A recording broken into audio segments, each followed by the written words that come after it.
Well, I've been working away on the Morris. I've had other stuff I've had to work on, but I've come to a kind of a crossroads. And that is that I do want to finish this car nicely. It's in pretty good nick and it's a nice car. And if I look at this wood, it needs obviously to be sanded down, but it's in good shape. And then I'll put a preservative on it and re-varnish it with a marine varnish. But trying to finish these panels here, the aluminum panels on the back end of the thing, it's going to be tough. It's going to be tough to get in here and get good paint adhesion. If I finish this first, which I would do, then we got to mask this, and then my painter is going to have to get really good and do this by hand. You know, and getting into things like this and actually getting good adhesion, I'm a little bit concerned about that. It's possible, but it's not easy. Now, one thing I have done is I've undone the screws on the inside so we can move the panel back a little bit and get a little bit of space here to do that. But I really worry it's not enough. So I'm really toying with, should I take the rear end off the car, the wood and the aluminum?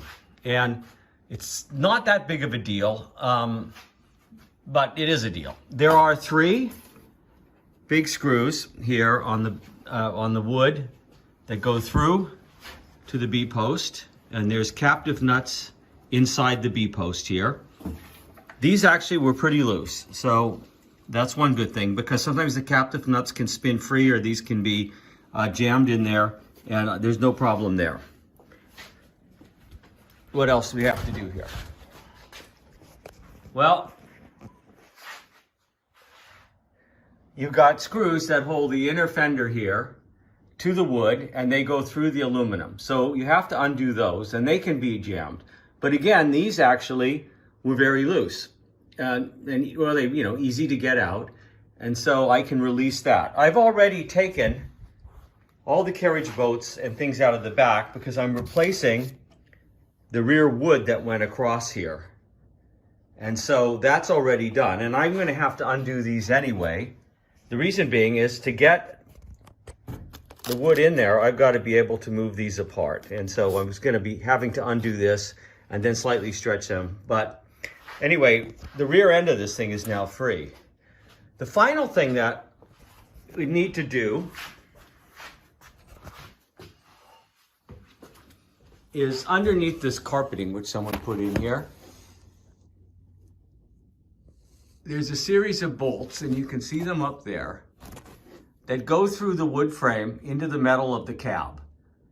And you have to undo those. Once all that's undone, and there's a couple other screws that go through, you can see some on the rear B-post over there, some big screws.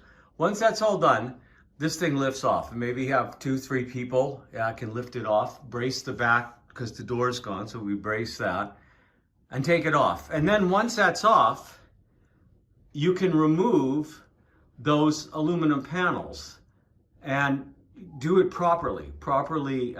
Strip them, properly prime them with a 2-stage epoxy, and then paint them and color sand them and have them really looking nice. So I'm really toying with this. It's a bit of extra work, but it would, in a sense, make it easier to do some of the painting on here.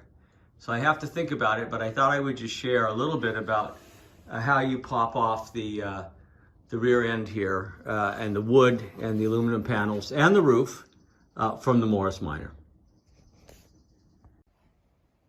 So after giving it some thought, I'm going to go ahead and just pull the rear end off and try to do this right. So I've got to get the screws out now from the inner wheel well that goes through then the aluminum and into the wood.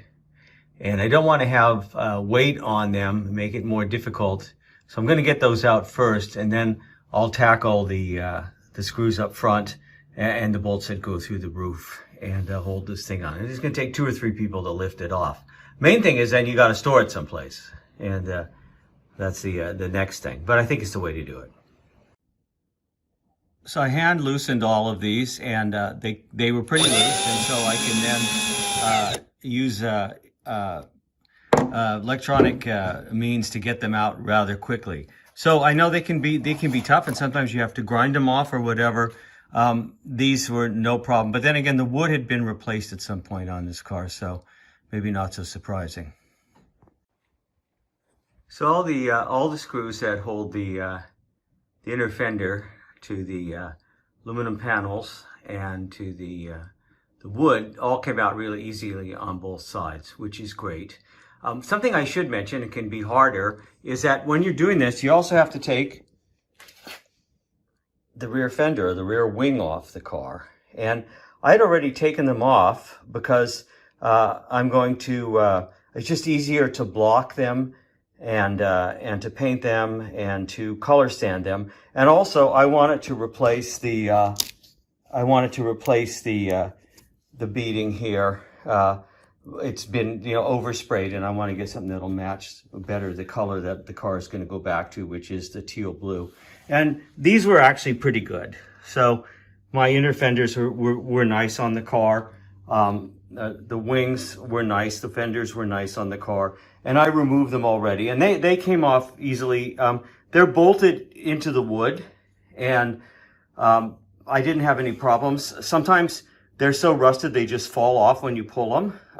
Other times the bolt can be stuck in there. And I didn't have any problems like that at all.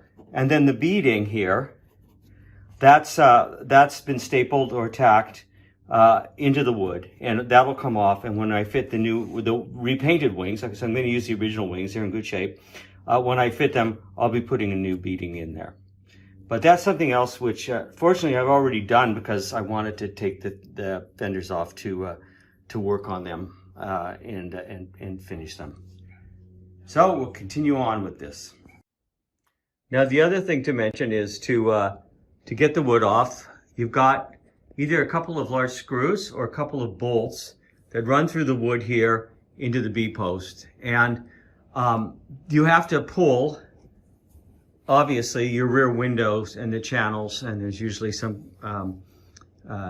stripping here to get access to those. I had already done that, so I always pulled them anyway because I wanted to refinish the wood. So again, I'm ahead of the game. That's why sort of at this point I decided, oh, why not go for it and let's do it right. So on one side, which I've already undone, I had screws in there, and this side instead I've got these I've got bolts. And I guess whenever the wood was redone, or for one reason or the other, two different types of fasteners. Well, I've been lucky so far. These big screws that go through to captive nuts inside the B-post, they've seemed to loosen up pretty well, pretty easy to get out. And while I'm taking those out, what I've done is I pulled back this carpet, which they were using as a headliner here, and I put some WD-40 on all of those. Now, if you're painting the car, you're going to have to take those out anyway, and here's the reason why.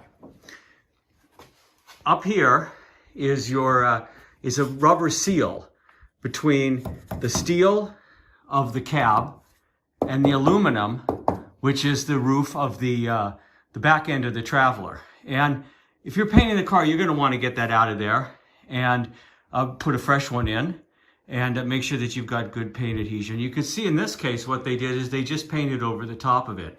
Now, to get it out of there, you're going to have to loosen these things up anyway. So I was going to be having to crawl in there and loosen that up anyway. So again, it just seemed like, let's just take the thing off and do everything right. These bolts, which hold the aluminum roof and the back end of the Traveler to the steel of the cab, are coming off pretty easily. One thing that's worth noting back here is, see this wire? This is where the dome light, or the interior light would be. It was removed when they decided to use carpeting as a headliner here.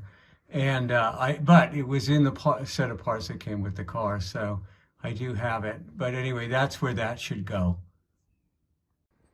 Okay, with all those bolts which are in the center section off, You can see the roof is separated. It's actually very, very light. It's actually very, very light. So two people can lift this away. You can see the original, again, teal blue color in there underneath all this gold.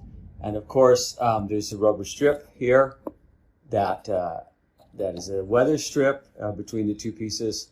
That'll of course be replaced with a brand new one. Okay, so we're going to have a go at lifting the rear end off the Morris Minor right now, and see how light it is when all the windows and everything is gone. Okay.